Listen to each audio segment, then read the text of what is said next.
Here I have two little Cadbury finger tins which my mother gave me many years ago, and they were too nice to throw away. Biscuit tins always used to be really pretty at Christmas time, and families used to use them for storing their photos and anything important that they wanted to keep safe. Now this first one, it has a date on the bottom of best before the end of September 1990, so I think that came out for Christmas 1989, and it also appears to have a price label of 45p, which is interesting. It's not bad for 3 150-gram packs of Cadbury fingers, but of course remember people did earn less money back then. Now this tin, the multicoloured one, it has a best before date of 26th of October 91, so I'm guessing that was for Christmas 1990.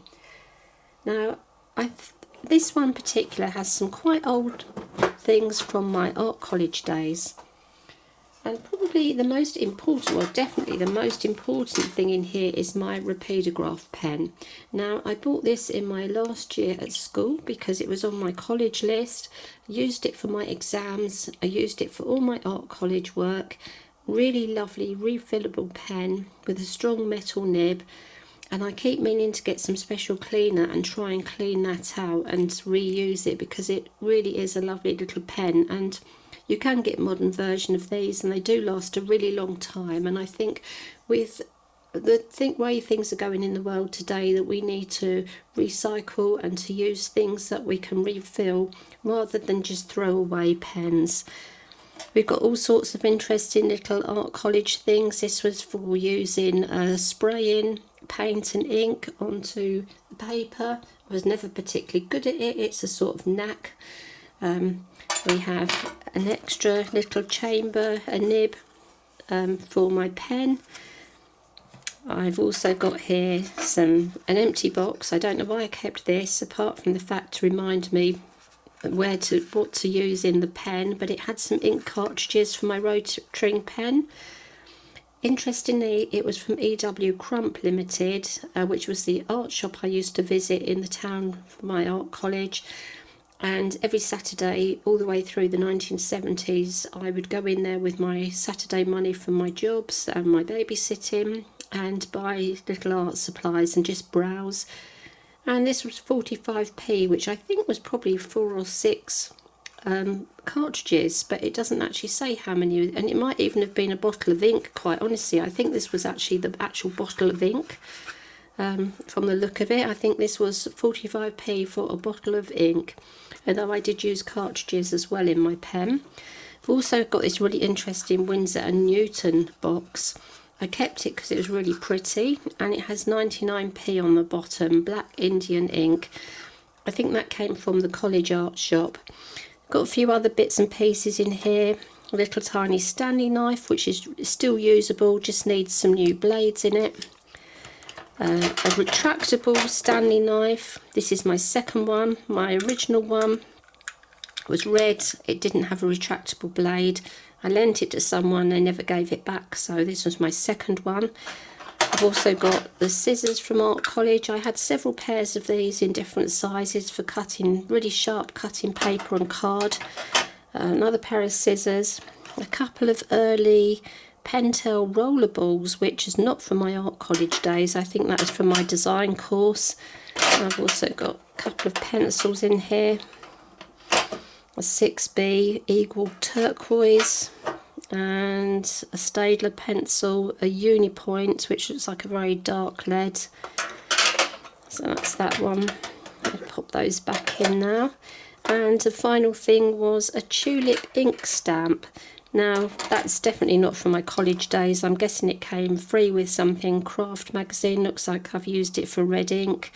So that is the first tin, and I'll just probably pop everything back in there.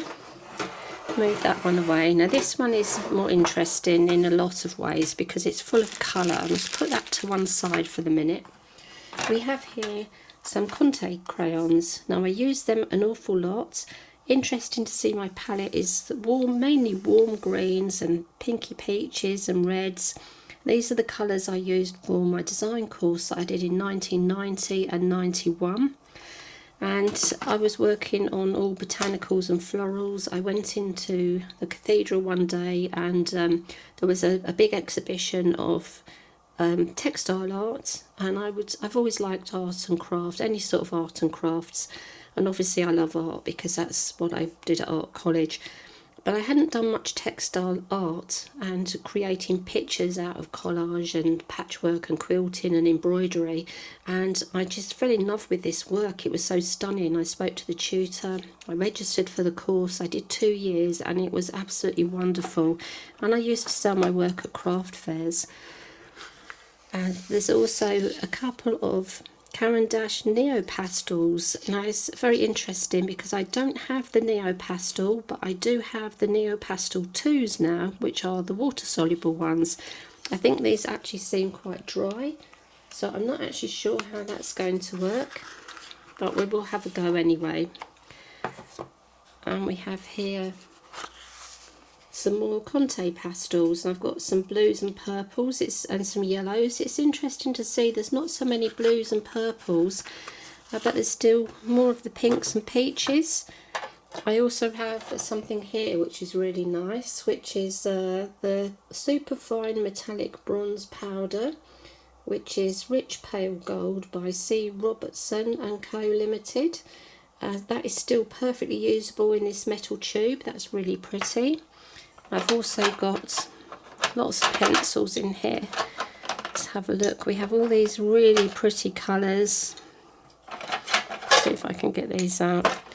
These are all water-soluble pencils. I'm just going to move these out of the way so I can put my pencils in here. So these are all water-soluble, and interestingly they are Caran d'Ache Supracolor 2 Soft. So these are all very pretty colours, and I do have some modern version of the Caran d'Ache watercolour pencils, so it'd be interesting to do a little test with the old colours and the new colours. Pencils keep very well if they have been looked after, so I'm sure these will be absolutely fine. Now interestingly, these are the Derwent, so they're Rexall Cumberland Derwent watercolours, and I do have the modern version of those as well. Very pretty colours, and these are the same shades in a different pencil. So these are the Conte Pencils, and they're again water soluble. So I don't have anything equivalent of these today. I don't know if they still do them. They have a much broader nib on them there, so that will be very interesting to test them out. And then in here I have some very, very sticky oil pastels. I remember them being very pretty colours. I'm not sure if these will be any good at all, because with these the oil is leaking out, but I've got the golds. I have like a translucent type, silver, green, a bronze, and a sort of yellowy colour. Now there's Senelia. Very pretty. I don't know if they still do these ones in the metallics, but I remember them being very pretty, and they got a bit grubby, but I'm going to see if I can try something with those. So just a few sentimental items from my very first art college course in the 70s and my design course, textile design, in the 1990s.